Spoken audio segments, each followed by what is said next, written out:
Dan insya Allah kita akan masuk ke sebab ke-30 sekaligus. Dan besok kita akan tutup dengan sebab ke-31. Yaitu sebab ke-30 kurang menyukai pahala. Seorang ahli zuhud berkata, kata penulis, saya tidak mengerti bahwa seseorang yang telah mendengar tentang surga dan neraka lalu ada waktu yang tidak ia gunakan untuk taat kepada Allah dengan melakukan zikir, sholat, membaca dan berbuat kebaikan. Sarana yang paling kuat setelah petunjuk Allah bagi seorang hamba untuk masuk surga adalah beramal. Sebagaimana Allah subhanahu wa ta'ala berfirman dalam surah An-Nahl ayat 32. A'udzu billahi minasyaitonir rajim. Udkhulul jannata bima kuntum ta'malun. Masuklah kamu ke dalam surga disebabkan apa yang telah kamu kerjakan. Apabila seorang hamba telah mencintai akhirat, maka ia akan mengalah dari kehidupan dunia. Ia sing-singkan lengan baju dan berusaha semaksimal mungkin hingga tidak ada sesaat pun berlalu tanpa ketaatan untuk takarrub kepada Allah atau mendekatkan diri kepada Allah. Dan apabila seorang hamba kurang menyukai kenikmatan ukhrawi yang ada di sisi Allah yang telah disediakan bagi orang yang taat, maka sungguhnya hal itu akan mengendorkan ketaatannya dan ibadahnya kepada Allah. Karena tidak ada motivasi atau pemicu yang mendorong dirinya untuk melakukan ketaatan. Seorang khalifah pernah bertanya kepada seorang salaf. Kalau saya tidak salah namanya Salaman bin Dinar. Tapi saya lupa sekarang nama tokoh kita ini. Yang jelas pertanyaan ini benar terjadi. Si khalifah mengatakan, kenapa kita cinta dunia kita dan tingkat takut kepada akhirat kita. Atau kita benci akhirat kita. Kalau mau diingatkan mati ketakutan, tidak suka, benci. Maka kata beliau perjawaban sederhana. Beliau mengatakan, karena kalian memakmurkan dunia kalian, kalian sibuk dengan perhiasan-perhiasan dunia kalian dan kalian rusak akhirat kalian. Andai saja kalian memang cinta dengan pahala, dengan amal saleh, karena ingin mengejar akhirat, maka kalian akan tidak seperti itu. Karena akan selalu merindukan kematian, merindukan bertemu dengan Allah subhanahu wa ta'ala. Para sahabat Nabi ridwanullahi alaihim dan para salafus saleh dulu. Teman-teman sekalian, kalau ada di antara mereka yang mau meninggal dunia, maka para temannya datang lalu mengatakan berita gembira buat kamu. Bayangkan saja orang mau mati, disampaikan berita gembira kepadanya. Kenapa berita gembira? Karena kamu sebentar lagi akan bertemu dengan Allah. Kamu akan bertemu dengan Rasulullah. Mereka merindukan itu. Nah, kalau kita mau iman kita kuat, kita selalu merindukan masalah ukhrawiyah. Kita selalu mengejar pahala-pahala yang dijanjikan. Karena kalau tidak, berarti akan menjadi penyebab lemahnya iman. Gitu ya. Kurang mendambakan, kata penulis selanjutnya, kurang mendambakan pahala dan balasan di akhirat dapat menjadikan suatu ketaatan kepada Allah menjadi kebiasaan. Mari kita ambil contoh yang amat sederhana, yaitu dalam melaksanakan sholat, di mana di sana terdapat perbedaan yang sangat menonjol antara pelaku sholat yang merasa akan pentingnya sholat bagi pelaku sholat dengan orang yang melakukan sholat hanya sebatas kebiasaan bagaikan gerakan-gerakan rutinitas antara ruku dan sujud hingga seakan-akan ia hanya melakukan. Berbeda sekali antara orang yang melakukan sholat dengan menghayati dan merasakan firman Allah subhanahu wa ta'ala dalam surah Al-Mu'minun ayat 1 sampai ayat 2 yang bunyinya a'udzubillahi minasyaitonirrajim qad aflahal mu'minun alladzina hum fi sholatim khashi'un. Sungguh beruntunglah orang-orang beriman, yaitu orang-orang yang khusyuk dalam sholatnya. Berbeda dengan orang yang melakukannya tanpa ada rasa ingin mendapat pahala sholat yang ia inginkan atau lakukan. Karena sekiranya setiap hamba merasakan adanya pahala bagi setiap ibadah yang dilakukannya, niscaya ia memperoleh pahala yang melimpah atau kebaikan yang melimpah. Dan niscaya ia tidak akan merasa putus asa, serta tidak akan dilanda rasa jenuh dan juga bosan.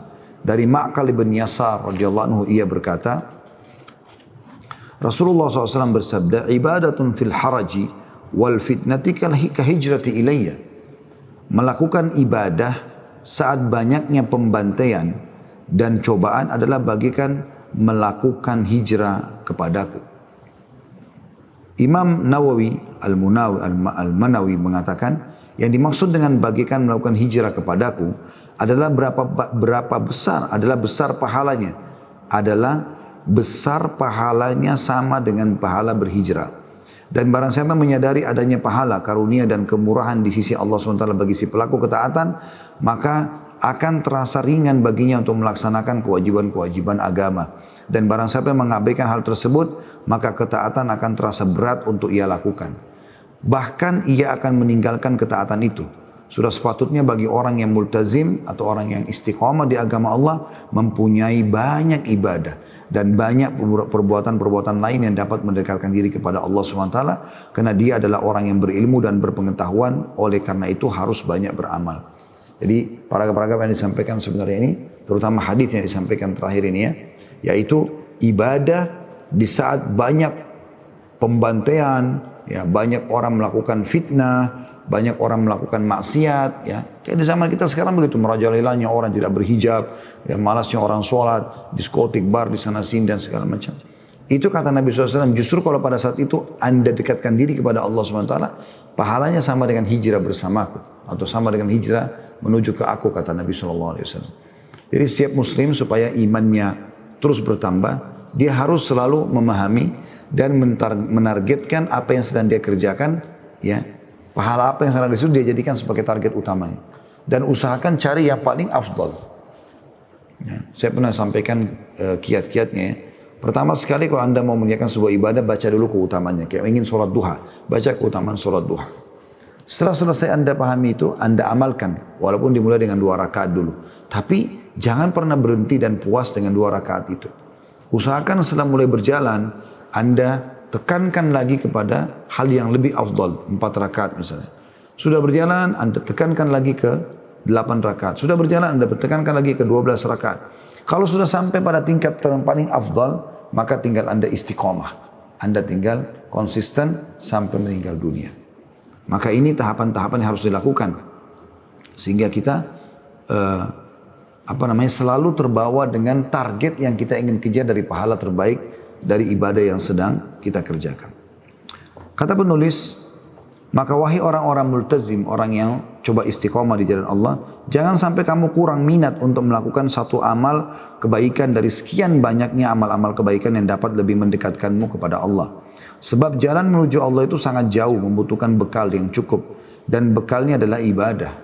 Maka jangan sampai bekalmu kurang atau sedikit, apalagi bekal itu bermacam-macam dan tersedia cukup banyak. Jadi ada sholat, ada puasa, ada zikir, ada doa, ada sedekah, ada bakti sama orang tua, ada jenguk orang sakit, banyak. Hanya saja memerlukan tekad dan kemauan keras untuk itu.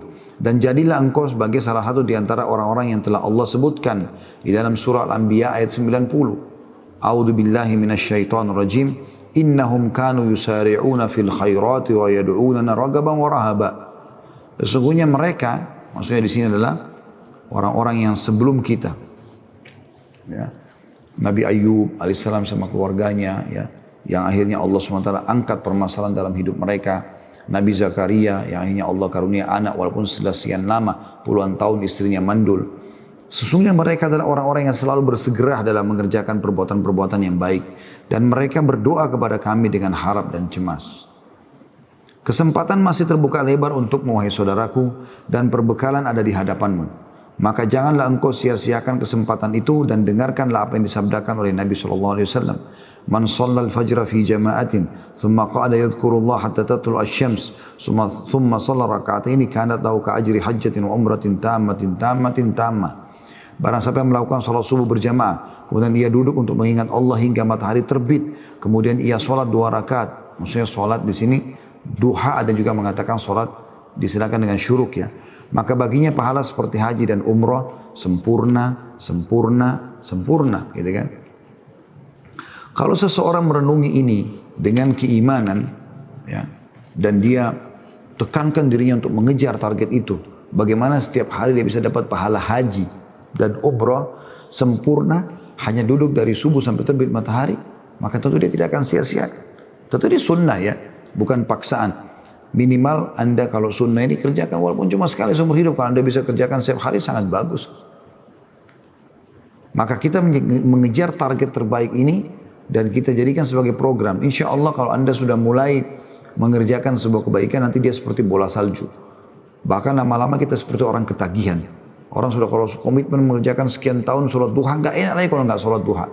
Ya, sama dengan Anda pertama mau pindah dari 2 rakaat ke 4 rakaat berat, tapi kalau Anda sudah lakukan jadi terbiasa. Pindah ke 8 rakaat berat, 12 rakaat berat. Tapi nanti kalau sudah biasa malah tidak enak kalau kurang dari 12 rakaat. Anda biasa puasa Senin Kamis juga begitu dan seterusnya. Juga sabda Nabi SAW, "Man shalla lillahi arba'ina yawman fi jama'ah yudriku takbiratul ula kutiba lahu bara'atun minan nari wa bara'atun minan nifaq." Barang siapa yang sholat karena Allah 40 hari dengan berjamaah, sempat melakukan takbiratul ihram bersama imam. Jadi imam Allah Akbar dan juga Allah Akbar. Maka ditetapkanlah baginya 2 hal. Dapat. Yang pertama terhindar dari api neraka. Yang kedua terhindar dari sifat kemunafikan. Jadi kita lihat di sini ada motivasi tertentu yang harusnya kita jadikan sebagai target yang kita kejar. Gitu kan? Di sini bagaimana program sholat 40 hari. Semoga Allah SWT memudahkan kita melakukannya non-stop. Selama 40 hari subuh, duhur, asar, maghrib, isya, imam Allah Akbar, kita Allah Akbar di belakangnya. Tidak pernah ketinggalan takbiratul ihram pertama imam. Maka dijamin selamat dari neraka, selamat dari sifat kemunafikan. Ini pernah ada kisah di Saudi, seorang syekh dulu, dia kedatangan seorang laki-laki ingin melamar anaknya, tapi dia lihat laki-laki ini biasa saja, bukan orang yang dari jurusan agama lah istilahnya. Tapi dia ingin menikah dengan anak syekh. Maka syekh ini ingin mendidiknya. Apa yang syekh lakukan? Syekh mengatakan, saya terima lamaranmu tapi dengan syarat. Ini masjid saya jadi imam di sini. 5 waktu sholat, subuh, duhur, asar, maghrib, isya. Saya mau setiap sholat kau ada di belakang saya, di saf pertama. Saya takbiratul ihram, kau ada di sini. Anak muda ini belum paham tentang hadits ini yang tadi kita sampaikan ya. Tapi syekh ini ingin mendidik dia. Lalu anak muda itu cerita. Pekan pertama saya datang betul-betul bukan karena Allah. Karena syekh hanya dengan datang 40 hari sholat, 5 waktu sholat, takbiratul ihram pertama, sholat berjamaah dengan beliau, maka diterima lamarannya. Pekan pertama, saya merasa saya mengerjakan itu karena syekhnya. Tetapi setelah itu, setelah berjalan waktu, sudah mulai masuk 2 pekan, apalagi sudah 3 pekan, perasaan saya sudah sangat nyaman. Dan akhirnya, dia bilang, saya setelah 40 hari, ya, dan saya menikah dengan anaknya syekh setelah itu, saya sudah rasa kalau sempat ketinggalan 1 kali saya takbiratul ihram sudah enggak enak. Karena Allah sudah angkat ciri atau sifat kemunafikan dari hatinya. Allah sudah catatkan selamatkan dia dari api neraka. Gitu kan? Maka dia akan sibuk dengan amal-amal saleh.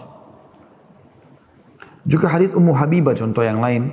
Ia berkata Rasulullah SAW bersabda, "Man hafadha ala arba'ati raka'atin qabla adh-dhuhr wa arba'in qablaha hurima 'alan nar." Barang siapa yang menjaga sholat sunnah 4 rakaat sebelum duhur dan 4 rakaat sudah duhur, maka diharamkan baginya api neraka. Ini semua teman-teman sekalian motivasi yang sangat besar. Bagaimana seseorang supaya mencintai apa yang sedang dijanjikan dan dia kejar. Apa maksudnya Anda sholat 4 rakaat sebelum duhur? 4 rakaat sudah duhur. Maksimal 4 rakaat itu 5 menit. Berarti kalau 4 rakaat 5 menit sebelum duhur, 5 menit sholat duhurnya, 5 menit sholat sunnah ba'diyahnya, maka cuma 15 menit Anda habiskan. Yang kadang-kadang kalau Anda masuk ke restoran, disuruh tunggu makanan favorit Anda 15 menit, Anda siap nunggunya. Kata penulis, ketika seorang hamba mendengar hadis-hadis ini atau membacanya, maka ia akan semakin bertambahlah semangatnya. Namun sangat disayangkan bahwa orang-orang awam kita dapatkan mereka yang lebih kuat dan lebih bergairah dalam beribadah dibandingkan orang-orang multazimin ini. Barang siapa yang ingin bukti kebenaran ucapan ini, maka suasana di masjid-masjid adalah bukti yang paling akurat. Di mana kita dapati bahwa saf-saf pertama dipenuhi oleh orang-orang awam yang tidak bisa membaca dan tidak bisa menulis. Dan perhatikan pula pada kemauan keras mereka dalam melaksanakan atau melakukan sholat-sholat rawatib, sunnah-sunnah sebelum dan sesudah sholat wajib. Dan semangat mereka untuk bisa mengikuti takbiratul ihram bersama imam dan hal-hal lainnya. Sedangkan keadaan yang dialami oleh orang-orang penuntut ilmu yang konsisten atau multazimin atau istiqamah, maka engkau akan mendengar dari mereka ucapan bahwa perbuatan yang dilakukan oleh orang awam itu adalah sunnah hukumnya. Barang siapa yang mengerjakannya mendapatkan pahala dan bagi yang meninggalkannya tidak disiksa. Maka penuntut ilmu telah menyanyiakan kewajiban-kewajiban serta sunnah-sunnah. Maka sudah sepatutnya bagi setiap penuntut ilmu untuk memperbanyak ibadah dan hendaknya ia selalu terdepan dalam melakukan kebaikan. Sebab para penuntut ilmu adalah kelompok manusia yang paling haus ibadah, suri teladan mereka dalam hal ini adalah Rasulullah SAW, di mana kedua kaki beliau yang mulia menjadi bengkak karena lamanya berdiri dalam sholat tahajud. Lalu beliau bersabda, afala akunu abdan syakura, tidakkah aku menjadi seorang hamba yang bersyukur? Lalu beliau membaca surah Al-Hijr ayat 99, A'udzu billahi minasyaitonir rajim wa'bud rabbaka hatta ya'tiyakal yaqin. Sembahlah Tuhanmu sampai datang kepadamu yang diyakini. Ingat teman-teman sekalian, ibadah tidak akan terasa nikmatnya sampai Anda memang membiasakan diri untuk mengerjakannya. Kalau Anda sudah membiasakan diri mengerjakannya, maka akan muncul kenikmatan ibadah itu dan akhirnya kita akan terus merasa ketagihan dengan ibadah tersebut. Ini tidak akan terjadi kecuali Anda memang ingin mengejar keutamaannya dan Anda jadikan sebagai program hidup Anda.